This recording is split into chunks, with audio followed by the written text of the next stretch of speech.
Hello guys, very good morning to all of you. अब देखो बच्चे, हमारा ऑलमोस्ट सिलेबस कवर हो चुका है। We are left only with the 2 days after covering the 2 days lecture. अब बच्चे आज के लेक्चर में हम लोग पढ़ेंगे बायोटेक्नोलॉजी। बायोटेक्नोलॉजी अभी अभी अपने 12th में बोर्ड्स के एग्ज़ाम कवर किए हैं तो पता भी है। और ऑलमोस्ट बायोटेक्नोलॉजी में आपको कल मैंने डीएनए फिंगरप्रिंटिंग में भी एक बताया था कि उसमें क्या करते हैं, आइसोलेशन करते हैं, फिर उसके बाद डीएनए को आइसोलेट करके फ्रेगमेंटेड किया जाता है, तोड़ा जाता है। देन उस फ्रेगमेंट्स को क्या किया जाता है, एम्पलीफाई किया जाता है। सारा का सारा बायोटेक्नोलॉजी इसी चीज़ के ऊपर टिका हुआ है। बायोटेक्नोलॉजी, सबसे पहले बायोटेक्नोलॉजी की डेफिनेशन की बात करें तो बायोटेक्नोलॉजी क्या है? ऐसी टेक्नोलॉजी जो ह्यूमंस के लिए हेल्पफुल है। European Federation of biotech, that is the European Federation of biotech, वो क्या बोलता है? European Federation of biotechnology has defined biotech is an integration of natural science and organism, cells, parts, molecular analogue for products and services. के मतलब किसी भी cell वगैरह से लेके एक इंटेग्रली नेचुरल रिसोर्स बनाना जो ह्यूमंस के लिए बेनिफिट हो इन एनी फॉर्म। अब इसके प्रिंसिपल्स क्या थे? मेन बायोटेक की मेन प्रिंसिपल्स क्या थे? जेनेटिक इंजीनियरिंग करके use of gene cloning, gene को क्लोन करके जीन ट्रांसफर, आइसोलेशन करके हमने क्या किया, डिजायरेबल जीन को इंड्यूस किया into the target cell to get a desirable character. अब वो क्या डिजायरेबल कैरेक्टर्स थे ऑलमोस्ट आपको पता है, वो हम लोग इसमें डिस्कस करेंगे। और क्या इसका प्रिंसिपल था? स्टरलाइजेशन, कि जो हमारे स्टरलाइजेशन एम्बियंस के माइक्रोब्स को स्टरलाइजेशन के लिए बायोटेक्नोलॉजी का बहुत बड़ा इंपॉर्टेंट रोल है।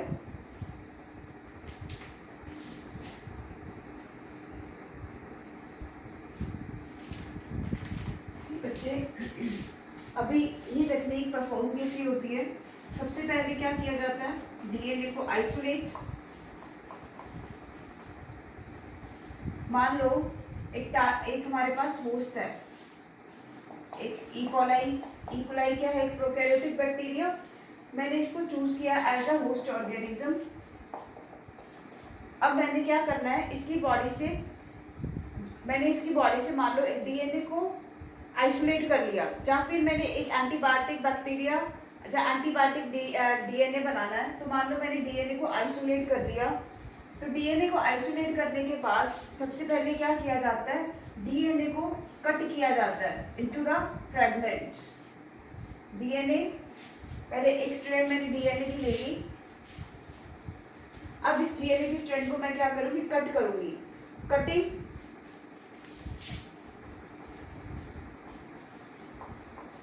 अभी हमने पढ़ा था कि कटिंग कौन सा एंजाइम करता है? Restriction endonuclease.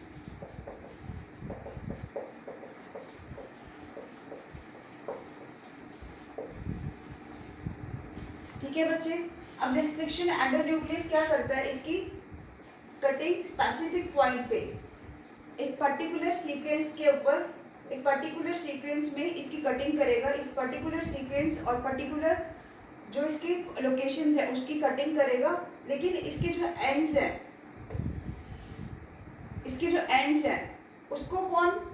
उसकी कटिंग कौन करेगा? Restriction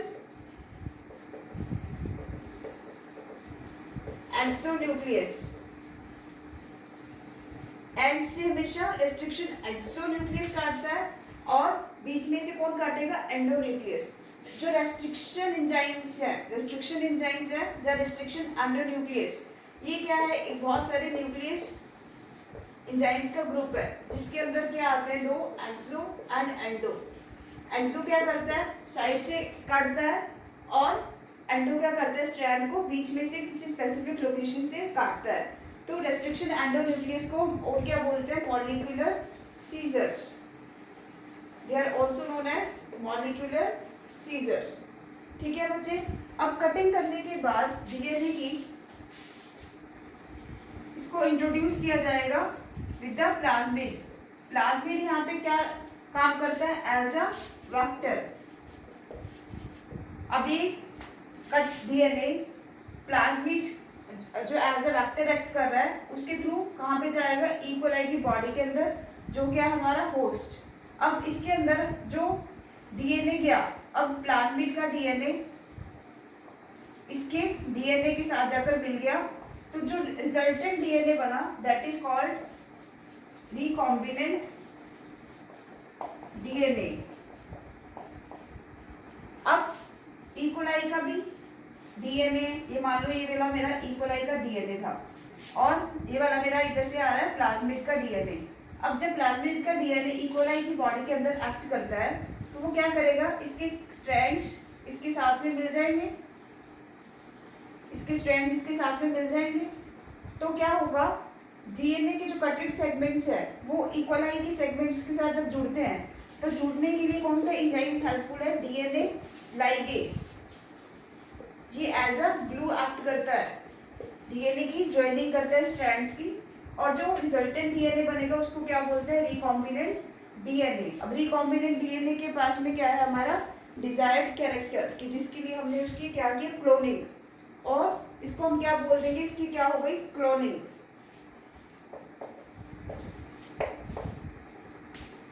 is it clear?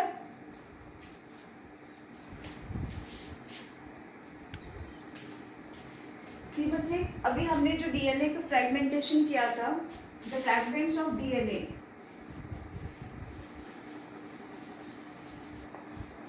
fragments of DNA can be separated। क्या इसको हम सेपरेट कर सकते हैं fragments of DNA? Of course कर सकते हैं। कौन सी टेक्निक से? Electrophoresis.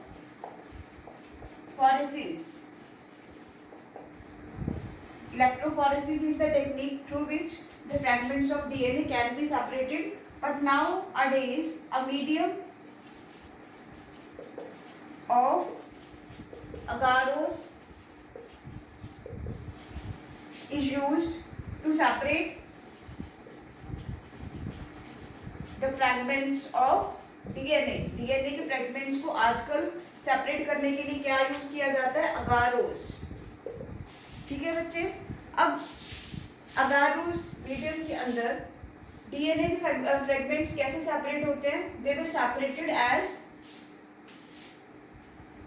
On the basis of size. Smaller is the size, farther they will move. जितना साइज उनका छोटा होगा उतना ही वो जल्दी से सेपरेट होंगे और दूर दूर होते जाएंगे। ठीक है बच्चे, अब मैंने उनको फ्रेगमेंट्स को भी अलग कर दिया, सेपरेट कर दिया। क्या मैं इन फ्रेगमेंट्स को देख सकती हूँ? Yes, we can see it with the staining of ethidium bromide. अगर हमने डीएनए के फ्रेगमेंट्स को देखना है तो हम कैसे देख सकते हैं? With the staining of ethidium bromide. अब एथिडियम ब्रोमाइड के साथ स्टेन करने के बाद डीएनए को देखा जाता है under UV lights. Ethidium bromide क्या है? रेडियोपेक सब्सटेंस है। उसके बाद जब यूवी लाइट के अंदर देखते हैं तो डीएनए कैसे दिखता है? चमकता चमकता दिखता है। DNA not visible under, DNA can't be viewed under the normal visible light. DNA को हम नॉर्मल विजिबल लाइट के अंदर नहीं देख सकते।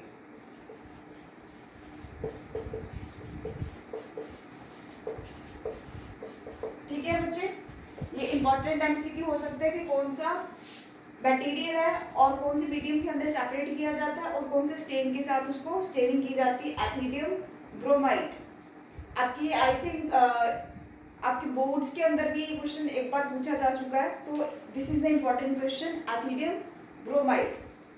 क्लियर बच्चे? अब हमारे जो फ्रेगमेंट्स है उसको क्या किया जाता है? अगारोस जेल से आफ्टर स्टेनिंग उसको एक एक करके निकाला जाता है। उस मीडियम में से जेल के स्ट्रैंड्स को एक एक करके निकाला जाता है। This process is called elution. जब स्ट्रैंड्स को निकालते हैं उस प्रोसेस को बोलते हैं एल्यूशन। क्लियर बच्चे? इतना आपको समझ आ गया?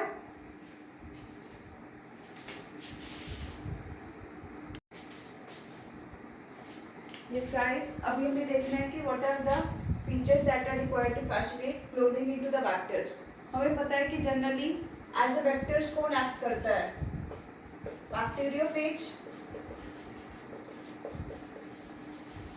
and the plasmids.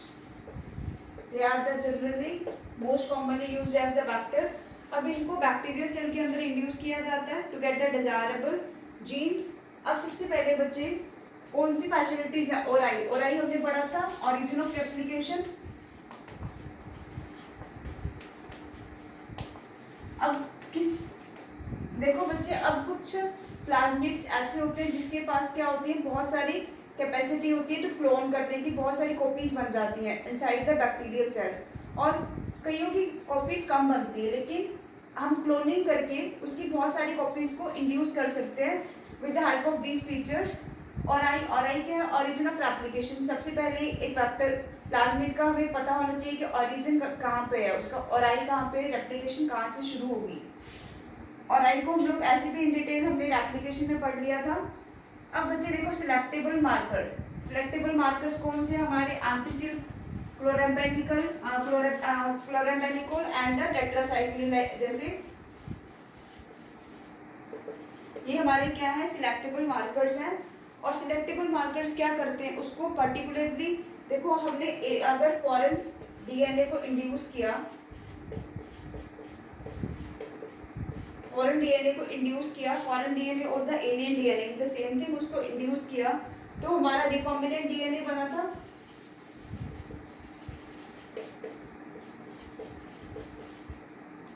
ठीक है बच्चे, अब उसका डीएनए चेंज हो गया तो इसको क्या बोलते हैं? Transformation. Transformation is the process of undergoing this change. Foreign DNA के साथ में कांटेक्ट में आने के बाद जब उसका डीएनए में उसके चेंजेस आए, that is the recombinant DNA, और इसको क्या बोल देते हैं? ट्रांसफॉर्मेंट. ये चेंज हुआ है, दैट इज द ट्रांसफॉर्मेंट. ठीक है, उसके बाद हमें क्या होना चाहिए? क्लोनिंग साइट्स जो है उसको कैसे रिकॉग्नाइज करते हैं? As a recognition sites. अगर एक प्लाज्मिड के पास more than one recognisation site है, अगर more than one recognisation site है तो क्या होगा? प्रोसेस उसके लिए कॉम्प्लिकेट हो जाएगा कि बहुत सारी साइट्स हैं, बहुत सारे जगह पे जाके उसने झुकना है. That will be again the complicated process. तो ज़्यादातर क्लोनिंग साइट्स कितनी होनी चाहिए? रिकॉग्निशन साइट एक ही होनी चाहिए. अब बच्चे देखो कि मान लो मेरे पास एक वेक्टर है, सपोज कि उसके पास क्या मान लो एक वेक्टर है. This vector is resistant to tetracycline. इसके पास टेट्रासाइक्लिन रेजिस्टेंट जीन है.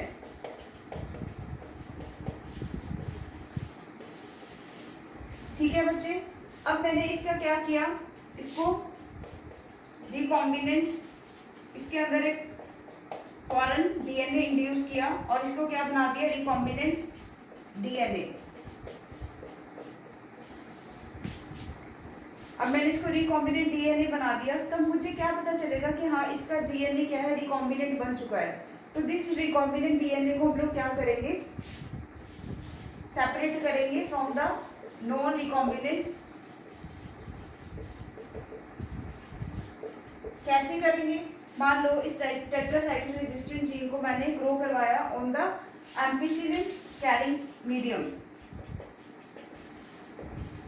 एम्पिसिलिन कैरिंग मीडियम के ऊपर मैंने इसको ग्रो करवाया, तो ये क्या करेगा? वहां पर इसकी ग्रोथ हो जाएगी. लेकिन अगर मैंने इसको टेट्रासाइक्लिन के मीडियम पे ही ग्रो करवाया तो वहां पर ये ग्रो नहीं करेगा, यहाँ पर नहीं करेगा और यहाँ पर ग्रो कर रहा है. इट मीन्स क्या है? उसके पास में टेट्रासाइक्लिन का जीन खत्म हो चुका है ड्यू टू द रिकॉम्बिनेशन, और एम्पिसिलिन के ऊपर वो ग्रो कर रहा है. This is the one way of differentiating recombinant from the non recombinant. Secondly हम लोग क्या कर सकते हैं? अल्टरनेट सिलेक्टेबल मार्कर्स यूज किए जाते हैं. अपार्ट फ्रॉम दिस, एम्पिसिलिन एक सिलेक्टेबल मार्कर था, इसके अलावा क्या किया जाता है use? Alternate selectable markers use किए जाते हैं.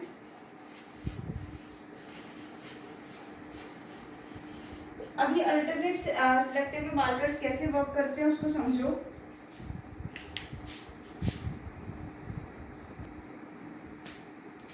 सी बच्चे, how alternate selectable markers work. Alternate selectable markers क्या करते हैं?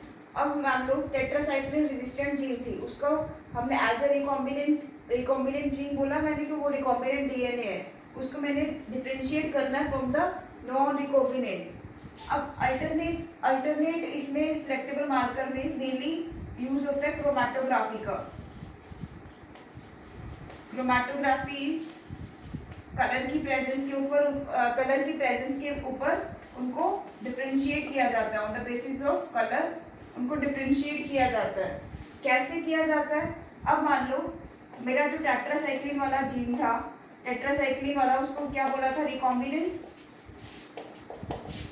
इस रिकॉम्बिनेंट के अंदर बीटा गैलेक्टोसिडेज जीन को इंड्यूस किया जाता है और ये क्या कर देगा? उसकी इनएक्टिवेशन कर देगा। This is called insertional inactivation.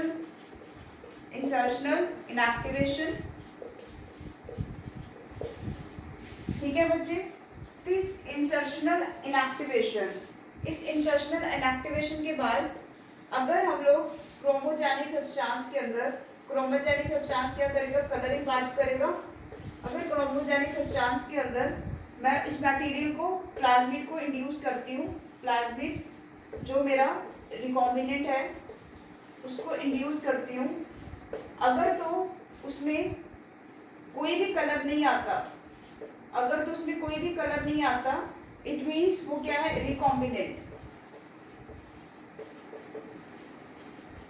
और अगर प्लाज्मिड ब्लू कलर इम्पार्ट करता है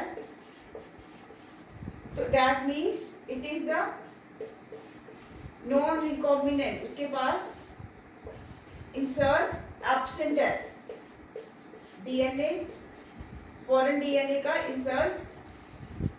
अगर तो ब्लू कलर आया तो इट मीन्स कि फॉरेन डीएनए का इंसर्ट इज एब्सेंट।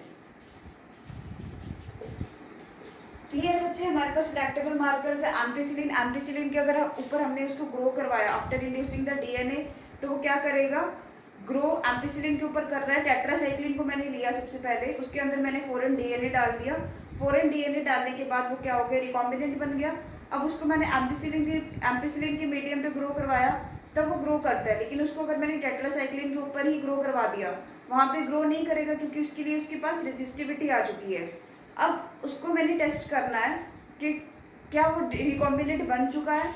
उसको मैंने टेस्ट किसकी हेल्प से किया? क्रोमैटोग्राफिक क्रोमोजेनिक सब्सटेंसेस की हेल्प से।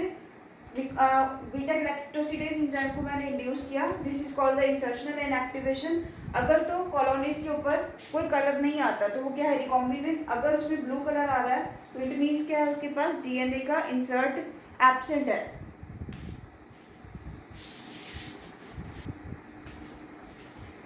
Yes बच्चे, what are the factors for cloning the genes in the plants and animals?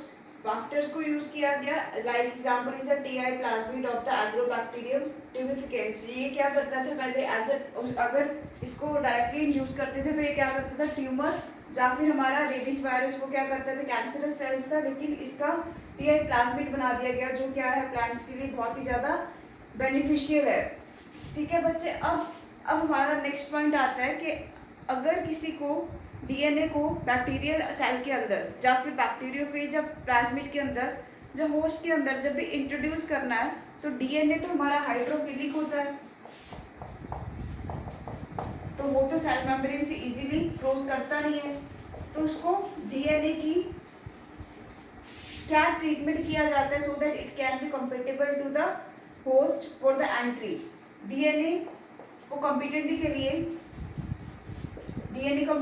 के लिए 3 मेथड्स यूज किए जाते हैं। That is the heat shock, heating की जाती है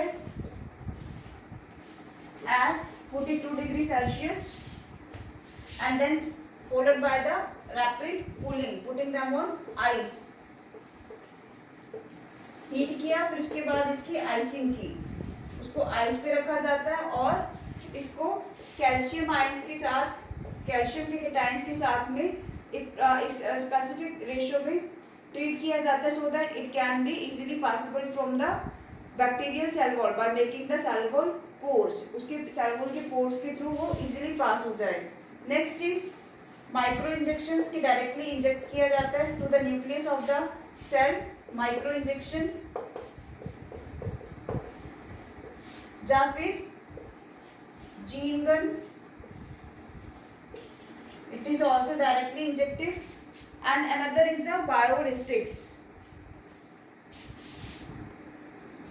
जीन गन या फिर अनदर इज बायोलिस्टिक्स। जीन गन को और क्या बोलते हैं? बायोलिस्टिक्स। बायोलिस्टिक्स में क्या करते हैं बच्चे? Micro trace amounts of gold and tungsten को ऐड किया जाता है डीएनए के साथ में, एंड देन प्लांट्स के अंदर इसको इंड्यूस किया जाता है। क्लियर बच्चे?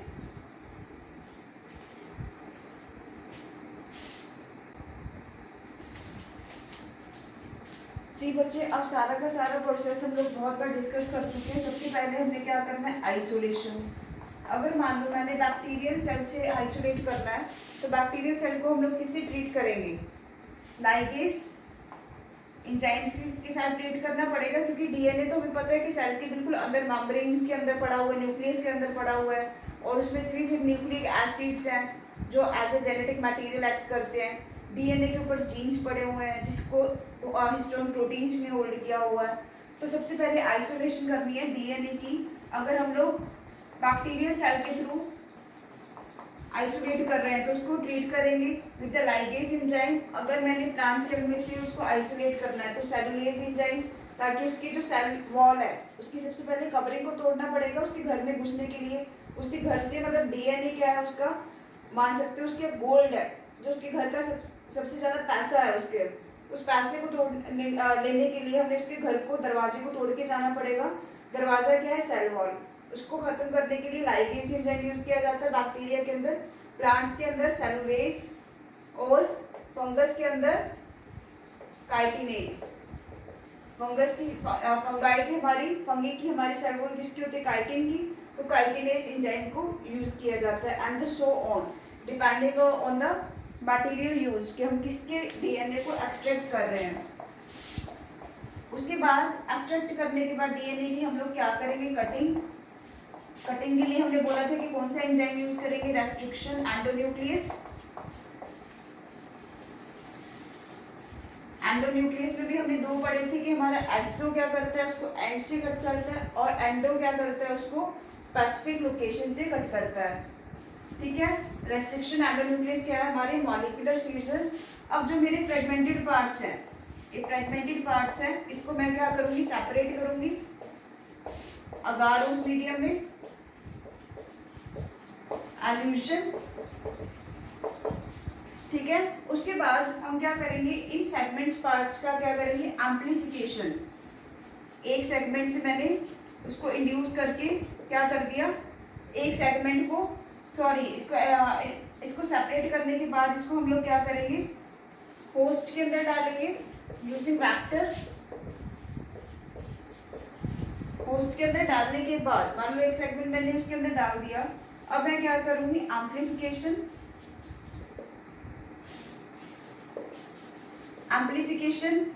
एम्प्लीफिकेशन क्या है? प्राइमर्स को ऐड करना और डीएनए पॉलीमरेज को ऐड करना। प्राइमर्स और डीएनए पॉलीमरेज। रेप्लिकेशन में हमने यही दो चीजें पढ़ी थी कि प्राइमर को ऐड किया, रेप्लिकेशन हुई, और डीएनए पॉलीमरेज की जो प्रॉब्लम थी वो प्राइमर्स ने सॉल्व कर दी। तो मैनी टाइम्स क्या होगा? रेप्लिकेशन होगा। तो एक छोटे से सेगमेंट से हम अराउंड 20 मिलियंस क्या बना सकते हैं? डीएनए बना सकते हैं। एम्प्लीफिकेशन इतना लार्ज एम्प्लीफाई हो जाएगा, दैट इज कॉल्ड, इस प्रोसेस को क्या बोलते हैं? Polymerase chain reaction. This is called polymerase chain reaction. Amplify कर दिया। अब एम्प्लीफाई करने के बाद उसको क्या करेंगे हम लोग? उसको एज ए रिकॉम्बिनेंट हमारे पास क्या आ जाएगा? डिजायर्ड। जब हमारे पास आ गया डिजायर्ड जीन, ठीक है बच्चे?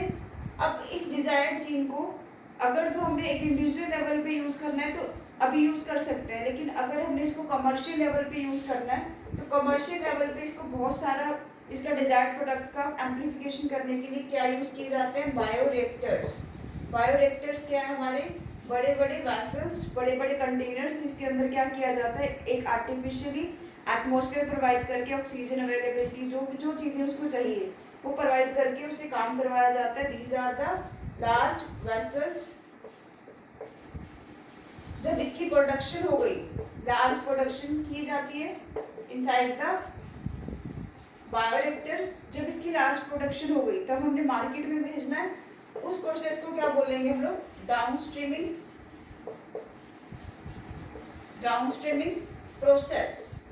अब डाउनस्ट्रीमिंग प्रोसेस में बहुत कुछ इंक्लूडेड होता है।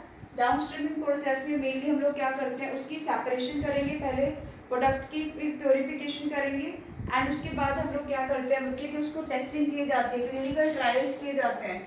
ऐसे ही नहीं किसी के ऊपर, ऐसे ही नहीं कोई भी चीज़ जेनेटिकली ऐसे नहीं कोई भी चीज़ किसी को भी बांट दी जाती। पहले क्लिनिकल ट्रायल्स होते हैं, टेस्टिंग होती है, एनिमल्स के ऊपर टेस्टिंग होगी, प्लांट्स के ऊपर टेस्टिंग होगी, एंड देन ह्यूमन लेवल पर आने से पहले तो बहुत सारी टेस्टिंग होती है उसकी, बहुत सारे ऑर्गेनिजम्स पे टेस्ट किया जाता है। ऐसे भी नहीं सिर्फ एक ही ऑर्गेनिज्म के ऊपर टेस्ट किया जाएगा, बहुत सारे ऑर्गेनिज्म के ऊपर टेस्ट किया जाएगा, उनकी स्टडी की जाएगी, then it is available to the market. ठीक है बच्चे, हमारे बायोरिएक्टर्स, डाउनस्ट्रीमिंग प्रोसेस, और ये हमारा टोटल प्रोसेस कंप्लीट हो गया यहाँ पे। इसके बाद हम पढ़ते हैं एप्लीकेशंस।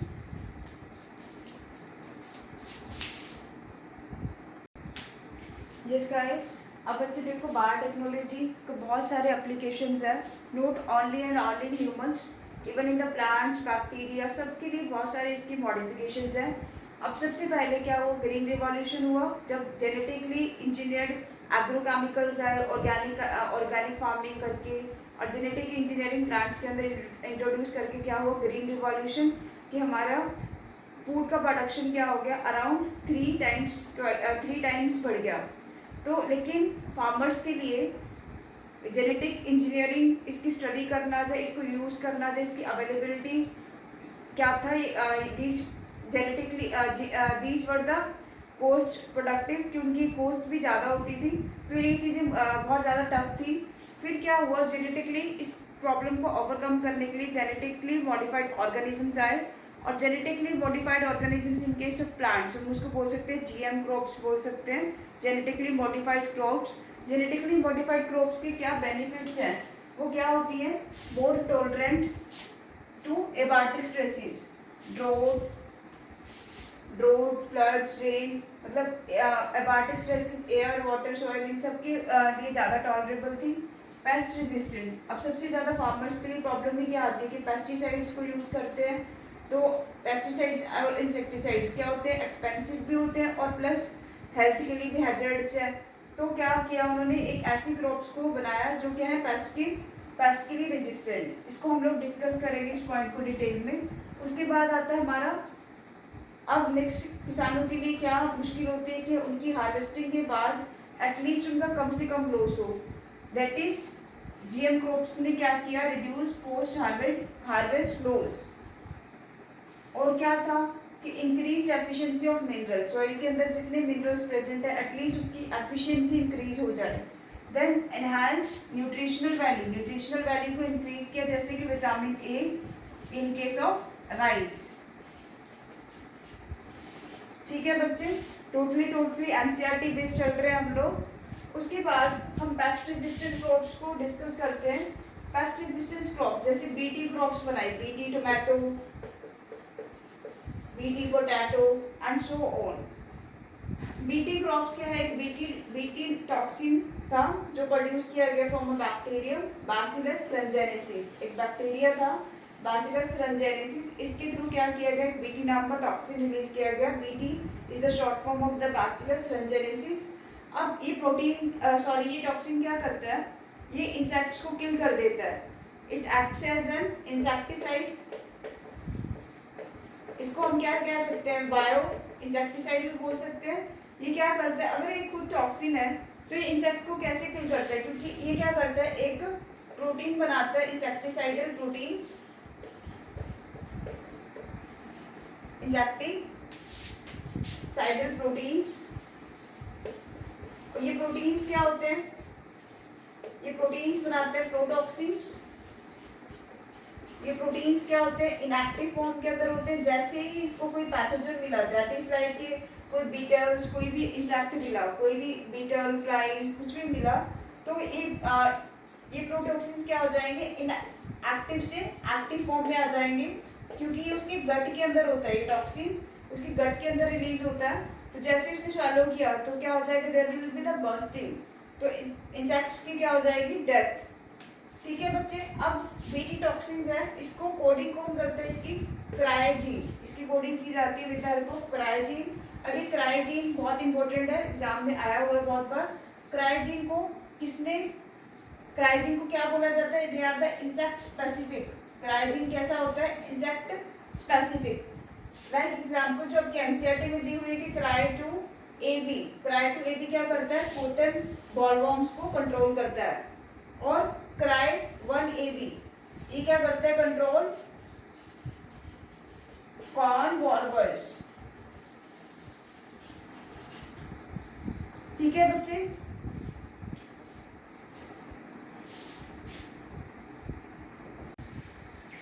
यस बच्चे, अब हमारा नेक्स्ट टॉपिक है मॉलिक्यूलर डायग्नोसिस। देखो डायग्नोसिस, बहुत सारी डिजीज का डायग्नोसिस भी जेनेटिक इंजीनियरिंग की वजह से बहुत इजी हो गया। पीसीआर टेक्निक और DNA recombination and the ELISA technique, these are mainly used to detect the diagnosis, कि diagnosis किया जाता है। ELISA यूज किया जाता है HIV को टेस्ट करने के लिए। ELISA की एब्रिविएशन के ऊपर भी बहुत बार क्वेश्चन आया हुआ है, that is enzyme linked immuno solvent acid. ठीक है बच्चे, तीन हमारे मेन जो आपकी एनसीईआरटी में दिए हुए हैं कि मॉलिक्यूलर डायग्नोस्टिक्स के लिए क्या यूज किया जाता है। पीसीआर अभी हमने पढ़ा था, polymerase chain reaction, DNA recombination हम लोग पढ़ चुके हैं। एलिसा को आप लोग कल के लेक्चर में और डिटेल में पढ़ेंगे कि how is it helpful in detecting the HIV virus जो क्या करता है, एड्स एक्वायर्ड इम्यूनोडेफिशिएंसी सिंड्रोम। ठीक है बच्चे। अब हम लोग नेक्स्ट हम पढ़ते हैं कि जेनेटिक इंजीनियरिंग की वजह से क्या हुआ, ह्यूमन इंसुलिन बना। ह्यूमन इंसुलिन नॉर्मली पहले क्या किया जाता था, ये कैटल वगैरह से थ्रू एक्सट्रैक्ट किया जाता था, लेकिन आफ्टर जेनेटिकली इसको ऑब्टेन किया गया बाय द अमेरिकन साइंटिस्ट। और इंसुलिन के पास मेनली दो चेन्स होती हैं, ए एंड बी, और दोनों चेन्स लिंक्ड होती है डाइसल्फाइड बॉन्ड से, डाइपेप्टाइड बॉन्ड से। और लेकिन मैच्योरिटी के ऊपर आकर जब ये मैच्योर होता है तब ये क्या बनाता है, सी पेप्टाइड बॉन्ड बनाता है। बट डीएनए रिकॉम्बिनेशन से ए एंड बी की स्ट्रैंड्स बनाई गई डीएनए रेप्लिकेशन करके, and the human insulin was obtained. Human insulin diabetic patients के लिए बहुत इंपॉर्टेंट है, उनको दिया जाता है। ठीक है। अब और क्या एप्लीकेशंस है इसके, जीन थेरेपी, सिंगल जीन की एब्सेंस, जीन्स क्या करते हैं, कोडिंग करते हैं। एडीए डेफिशिएंसी से क्या होता है, मेनली इम्यून सिस्टम के ऊपर वर्क करता है ये। एडीए क्या है हमारा, इम्यूनो डीएमिनेज एंजाइम।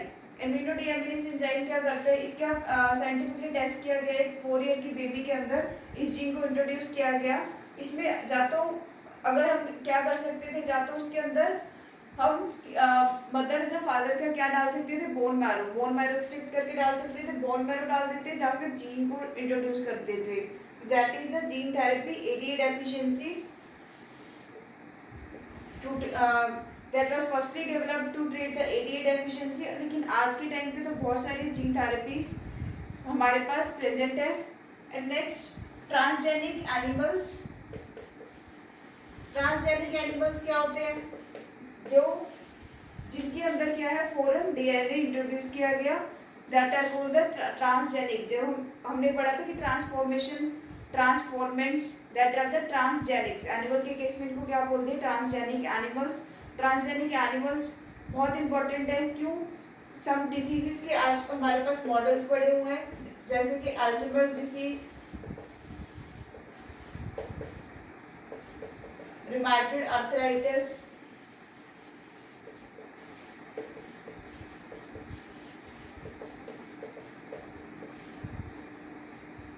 ठीक है बच्चे। ट्रांसजेनिक एनिमल्स आए।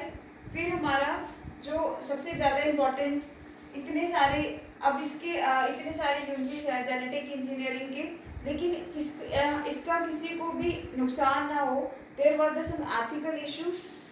एथिकल इश्यूज को कौन कंट्रोल करता था इंडिया में? Genetical engineering approval control, that will control the ethical issues के हमारे जितने भी जेनेटिकली इंजीनियर्ड प्रोडक्ट्स है, चाहे वो एनिमल्स चाहे वो प्लांट्स, किसी के भी अंदर है, दैट शुड बी एथिकल। वो किसी को भी कोई भी तरह का हार्म नहीं होना चाहिए, एटलीस्ट ह्यूमंस के लिए पर्टिकुलर यूज के लिए उसका कोई भी साइड इफेक्ट नहीं कह सकते हम लोग, उसके लिए एथिकल होना चाहिए वो। ठीक है बच्चे। एक टर्म आती है आपकी biopiracy and the patent. Patent क्या होता है कि अगर किसी सोर्स को पेटेंट के लिए, हमारे इंडिया के पास राइस की बात करें तो अराउंड 2 लाख से ज़्यादा varieties alone in India present है। तो बासमती क्या है? इंडिया की वेराइटी, लॉन्ग राइस, लंबा लंबा चावल होता है बासमती। इसकी एरोमा बहुत अच्छी खुशबू आती है जब बनती है, तो इसकी एरोमा एंड इसकी अच्छे साइज के लिए एक अच्छा राइस माना जाता है बासमती। लेकिन अमेरिका ने क्या किया, इसको एक स्मॉल राइस से लेके इसकी क्रॉसिंग करवा दी और जो रिजल्टेंट हाइब्रिड बना उसको पेटेंट कर लिया। तो इसका मतलब क्या है, इसके कोई भी और कंपनी उसको नहीं सेल कर सकती। That is the patent variety India की। तो स्पेशली अब क्या किया जाता है कि एक वर्ड है पेटेंट का मतलब कि कोई अगर किसी ने सोर्स को पेटेंट कर लिया, अपने नाम पे लिख लिया, तो that can't be commercially reselled by the any other source of company. और एक टर्म है बायोपिरेसी क्या है? हमारे बायोडाइवर्सिटी को यूज़ करना by the multi nations. Clear बच्चे? Here we had end the chapter. Biotechnology में हम नो डाउट बहुत फास्ट कवर किया है, लेकिन हमने सिर्फ इम्पोर्टेंट टर्म्स को डिस्कस किया है, बिकॉज आपने अभी 12th में भी ये चैप्टर को पढ़ा है और मेनली इसमें एप्लीकेशंस के ऊपर इतना नहीं आता। बीटी टॉक्सिन, जब पेस्ट रेजिस्टेंट, जितना आपके एनसीईआरटी में दिया है सिर्फ उतना ही आप लोगों ने इस चैप्टर को करना है। रेस्ट इसमें सिर्फ एग्जाम्पल्स इंपॉर्टेंट है। सो आई होप आपको ये सारी चीज़ें क्लियर हो गई हैं।